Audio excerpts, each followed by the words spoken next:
Good morning, students. How are you all? Yes, you all should be fine actually.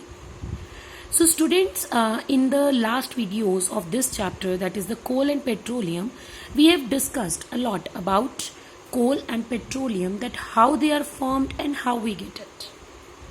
Now, the next natural resource is natural gas. Natural gas is a very important fossil fuel because, now why it is important? Because it is easy to transport through pipes. It is stored under high pressure as CNG. What is CNG? Compressed natural gas. It is often described as cleanest fuel. Cleanest fuel, why? As it produces lesser CO2 per joule than other hydrocarbon fuels.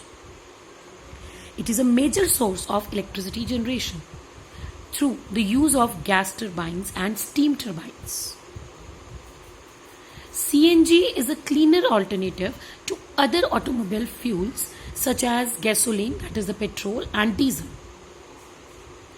It is also used as a starting material for the manufacture of number of chemicals and fertilizers. Students, you will be surprised to know that India has vast reserves of natural gas in Tripura, Rajasthan, Maharashtra and Krishna Godavari Delta. So in this way, you can get to know, I think, that natural gas is a very good medium, which it is a very good fuel. We should use it because it's a cleaner alternative to petrol and diesel also. Now the next is petrochemicals. Now what are petrochemicals? Petrochemicals are the chemicals derived from the petroleum and natural gas. So these are the products of petroleum and natural gas. Ethene, benzene, toluene, these all are examples of petrochemicals. Now these terms, I know these are new to you, but these are hydrocarbons. Hydrocarbons means which are formed of carbon and hydrogen. So these compounds are used in manufacture of detergents, fibers, dyes, plastics, fertilizers, pesticides. So these all we know and these all we use. So we should also know that from which components these are made up of. So these are mainly made up of ethene, benzene, toluene. There are many more petrochemicals also.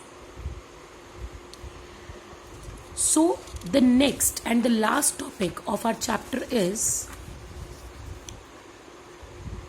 some natural resource conservations and the harmful effects of the natural resources that we use. Now we know that coal and petroleum are fossil fuels and their formation process is too long. So they need to be conserved, or at least we should use them wisely. Moreover, burning of these fuels causes major air pollution, which lead to the threat of global warming. Now, what is global warming? Global warming is an increase in temperature of the Earth's surface. Students, you also might have experienced this, that yes, per year there is an increase in about 1 or 2 degrees temperature of the Earth's surface. So that is known as global warming. As burning release greenhouse gases like CO2 and NO2 in atmosphere at large scale. Thus, we should use them only when necessary, because when you use them, you burn them, and these fuels, they release carbon dioxide and nitrogen oxides in atmosphere, and these are greenhouse gases. Greenhouse gases are the gases which trap the radiations from the Earth's surface. It is just a natural phenomena which should occur actually to maintain the warmth, to maintain the temperature of Earth. But as the concentration of these gases are increasing day by day, it leads to the increase in temperature, the overwarmth. So we should not use them unnecessarily, students.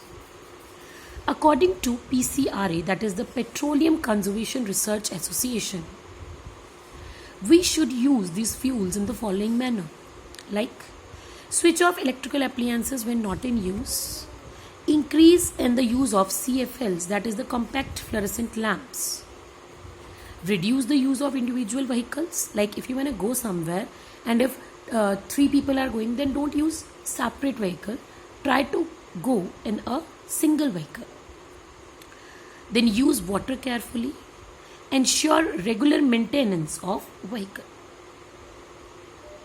So students, we should be very much careful when we are using the natural resources, because no doubt nature is giving us all those resources, but their formation process is too slow and the consumption rate is very fast.